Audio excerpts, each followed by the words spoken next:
Why not? Sure, I'll marry you. Chapter 1. When it was announced that there would be a royal wedding at Zephyr Heights, ponies all over Equestria were delirious with happiness. Ponies in Zephyr Heights, Bridlewood, and Maritime Bay talked about the wedding as though it were a national holiday. All the celebrities and ponies of high significance were invited, and tickets for other ponies to celebrate in the royal castle were sold out. But while the vast majority were excited, other ponies were firmly against such happiness between Earth ponies, unicorns, and Pegasi. For many moons, the three races lived apart from each other. No pony knew why for sure, but the Earth ponies, unicorns, and Pegasi hated each other, with each race having their own stories about why they stayed away from the others. The unicorns and Pegasi thought Earth ponies were unintelligent, and they smelled like sardines because they lived close to the sea. Unicorns were feared for possessing magic, with Earth ponies in particular thinking unicorns could fry their brains with a thought.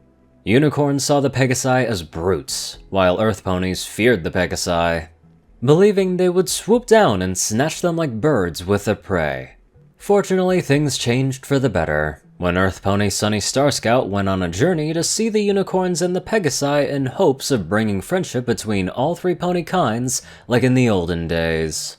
Many unicorns and Pegasi were contemptuous to see Sunny, but with the help of her new unicorn friend, Izzy Moonbow, Sunny discovered that not only were the stories against unicorns and Pegasi untrue, but neither of them had magic.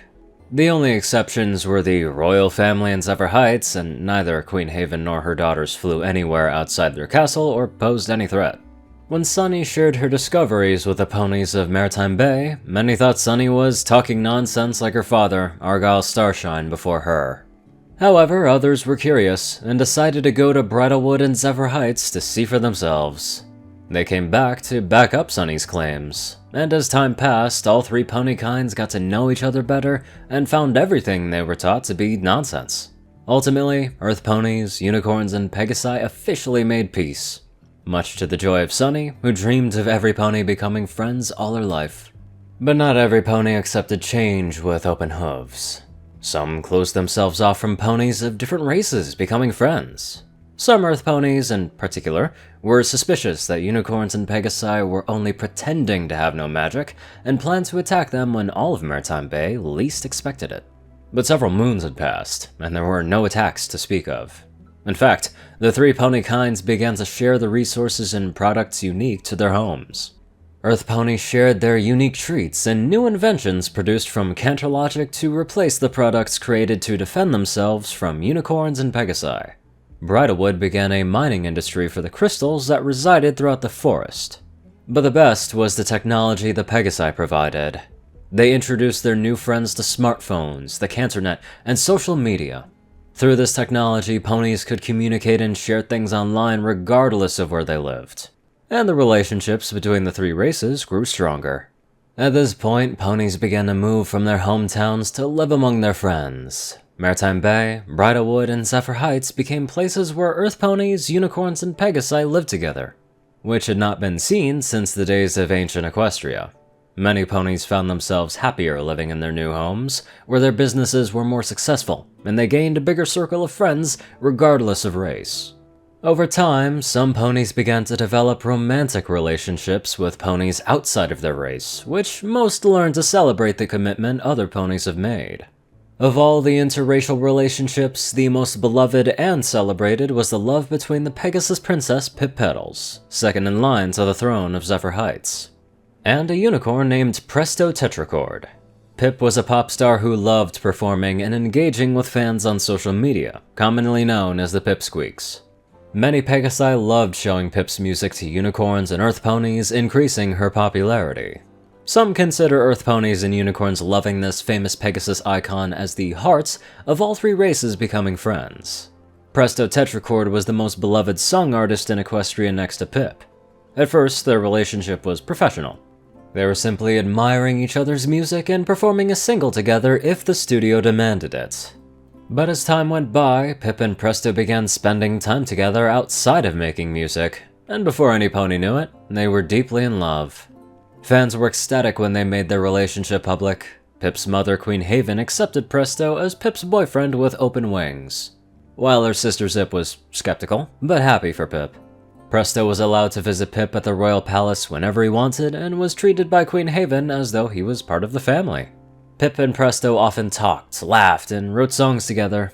They regularly posted videos of them practicing songs together to share with all of Equestria. And then, one night after performing a concert, Presto surprised every pony by proposing to Pip on stage. Pip teared up as she said yes, much to the joy of their fans, and so the royal wedding between Pip Battles and Presto Tetracord was announced, exciting fans and non-fans alike. Many thought a public wedding between a unicorn and a Pegasus was a wonderful way to strengthen the diversity in Equestria. Sunny Star Scout, more than any pony, was on cloud 9, seeing the dream she shared with her father further come true. But none of that mattered to the bride. All Pip thought about was that she would be united in holy matrimony with the stallion of her dreams. Her mother was more than happy to officiate the ceremony, and after much begging, Zip agreed to be her best mare. When she wasn't on social media or helping prepare for the wedding, Pip secretly wrote a song she planned to sing at the wedding reception to express her love for Presto. She imagined her husband falling deeper in love with her after singing her new song. Pip was in her room practicing her song when there was a knock on the door. She put her music paper in a dresser drawer and took out her phone to pretend she was on it for hours. "Come in," she said in a sing-song voice. The door opened to reveal 6 royal guards, led by Zoom Zephyrwing and Thunderflap, who entered and bowed before the princess. "Your Majesty, we come bringing wedding gifts," Zoom announced. "Wedding gifts? But the wedding is still 5 days away," Pip said. "Apparently some ponies didn't want to wait until then, or they sent their gifts from Maritime Bay or Brettawood, and they arrived early," Zoom said. "Where would you like us to put them?" "Oh, just put them in the empty space," Pip said hesitantly. Zoom and Thunder nodded and left the room for a moment to bring the gifts. They were rolling garment racks carrying dozens of outfits. Pip's face lit up and she ran to the rack to look at the outfits, loving each outfit more than the last. The outfits were followed by wrapped presents of various shapes and sizes. Against her better judgment, Pip decided to open a few of the smaller presents. There were necklaces, rings, earrings, and the like. It was fair to speculate that some ponies spent much of their savings just to give Pip such fancy gifts. Zip came into her sister's room bewildered as the guards kept bringing gifts. She squeezed her way through the towers of presents to find Pip taking pictures of her open gifts and uploading them online. Pip flapped her wings and squealed as she proceeded to open another present. Pip, shouldn't you be waiting until after the wedding to open wedding presents with Presto?" Zip asked. "I am waiting to open the bigger presents of Presto that might be for the both of us," Pip said. "Though I doubt some of these ponies bought dresses and purses with Presto in mind. Still, it's ridiculous how many ponies are giving you gifts that you don't need," Zip said as she picked up a box. "Look at this! A diamond phone case? You already have 8 of them!" "But this one has aquamarine diamonds, and that's like my 6th favorite color," Pip chirped. "How could any pony know I love that color?" Zip raised her eyebrow.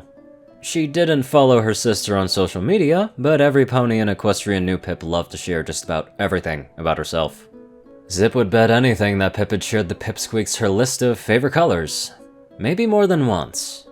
Pip continued going through the presents, not paying attention to Zip. She then stopped upon seeing an unusual-looking present. It was wrapped with torn pieces of wrapping paper in different colors, and the wrapping paper and the bow were covered in glitter. Pip and Zip looked at the present curiously, finding it strange, yet pretty to look at. Pip took a picture before unwrapping it and gasped. Inside were 2 small pony figurines, one resembling Pip and the other of a well-built British tan stallion with blue-black hair tied to a ponytail and a short boxed beard. The figurines were made of recycled plastic and other odds and ends. Pip put her hoof on her heart before she picked up the figurines. "Oh, these are the cutest things ever!" she squealed. "I gotta admit, those are pretty cool," Zip said. "Is there a tag or something that says who this is from?" "There's a card inside," Pip said as she took out the card. It says, "May your luminescence shine as bright as your love. Izzy Moonbow." What a cute wedding wish. Oh, where have I heard that name, Izzy Moonbow? Zip thought for a moment and said, I think that's the name of the unicorn that met with Mom with Sunny Star Scout. Pip gasped loudly and asked, You mean she's one of the ponies that brought Earth ponies, Pegasi, and unicorns together so I can meet my Presty? Zip resisted the urge to show that she didn't like Pip's nickname for her fiancé. I guess you can look at it that way, she said. Oh, now I love these figurines even more! Pip said. Are they going to the wedding? I don't think so. I haven't seen their names on the guest list. Zip said. Pip gasped again, as though she had unwittingly insulted a pony. We have to fix that! Let's send them invitations right away! She shouted. Pip, we sent all the invitations months ago and tickets are all sold out. So? It's not like so many ponies that they're gonna cover every square inch of the ballroom. We have enough space for 2 more ponies. Heck, we can give them each a +1. Pip said. Even then, the wedding is 5 days away, and it takes almost 2 days to travel from here to Bridlewood or Maritime Bay. That means it would take 2 days for them to get their invitations, find a +1, get ready, and then take 2 days just to get here. Zip said. So, they get an extra day to do the non-traveling stuff. Pip said. Besides, they won't be traveling alone. Every pony knows ponies from Bridlewood and Maritime Bay are coming here to watch the wedding outside on the Jumbotrons. Better yet, we can find Sunny and Izzy's profiles online and send them invites. That's assuming they have profiles. Not every pony has social media or smartphones for that matter, sis. Zip said. So we could ask online for ponies we know in Bridlewood and Maritime Bay to let Sunny and Izzy know they're invited. Pip said. Zip huffed and asked. Pip, don't you think you're getting carried away over 2 ponies you've never met? I don't care if I haven't met them. I want them to come to my wedding. Pip said. Presto's everything to me, Zip. I love him more than social media and my music. He doesn't see me as a princess or a pop star to win over, but as a mare. If I don't try to show gratitude to the ponies who gave Presto to me the chance to meet, I won't forgive myself. Silence overtook Pip's bedroom. The guards who had finished delivering gifts quietly left, feeling awkward to be there during an emotional moment between the princesses. Zip looked away, as if everything other than her sister looked interesting, before she sighed. I'll see what I can do, Zip said. Pip squealed and tackled Zip into a hug. Oh, thank you, thank you, thank you, thank you, thank you! You are the greatest, best mare ever! Pip shouted. Zip chuckled and hugged Pip back. Pip let go and helped Zip up after a moment, and the sisters smiled until Zip cleared her throat awkwardly. So, Mom sent me to ask you something, she said. Do you feel ready to have that little talk with Presto after the wedding? What talk? Pip asked. That we can't fly, Zip answered. Pip's smile faded, and she hung her head. I wish I didn't have to, or at the very least, I wish I could tell Presto already. I don't want to hide anything from him, Pip said. Do I really have to wait until after we're married? He can keep a secret before then. Believe me, sis, no one hates that we still have to hide that we can't fly more than I do. If it were up to me, I would have told the truth when we started talking to Earth ponies and Pegasi. But Mom said it would cause an uproar if our citizens find out that we've been lying to them for generations. Zip said. We must accept that our family has brought this on ourselves, and trust that Presto will understand. Yeah, I guess, Pip said. Zip furrowed her brow, hating how she ruined her sister's mood. She pursed her lips until she glanced at Pip's dresser and smiled. So, how's that song coming along? Zip asked. Pip's smile came back slightly, knowing what her sister was doing. I'm going to rehearse it with the band after dinner. Presto's going to love it, I know, Pip said. I bet he will, Zip said. He's crazy about you too, after all. Pip's smile grew, and she turned back to the figurine of her fiancé. Yeah, She said with a blissful sigh. Zip's smile also grew, relieved that she brought back Pip's happy demeanor. The room was silent for a few seconds before Zip cleared her throat. Well, I should give Mom your answer before she starts wondering where I am, so I'll let you get back to rehearsing, Zip said. Totally. See you at dinner. Pip said. See ya. Zip replied. Zip left the room, leaving Pip alone with her trove of presents.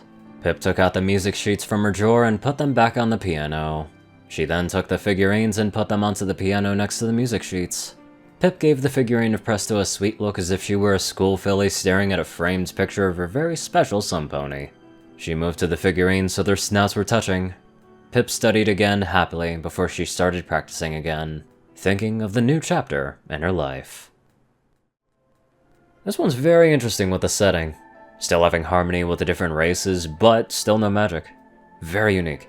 And not to mention that Zip and Pip didn't meet Izzy or the others, that's also a new one. Anywho, let's get on to our romantic donators. Top donators: Cat-gjf, Zar630, J10Man, Only One Thing, Ceru, Orion, and IronSky. Darkside, Rayden, Narwhals, Blackmoonheart, Pastel Skies, Austin, Rolan, Stu Hex, Swordbrother and Mordred, Omicron, Lyrae, Will, Chris, Twinkie, Ridesoul, Badass Waffle, Shadow Moon, Luigi88, Chancellor Crust, Big Smoke 369, and many more fantastic people. Thank you all so much for watching this video and live life to the fullest.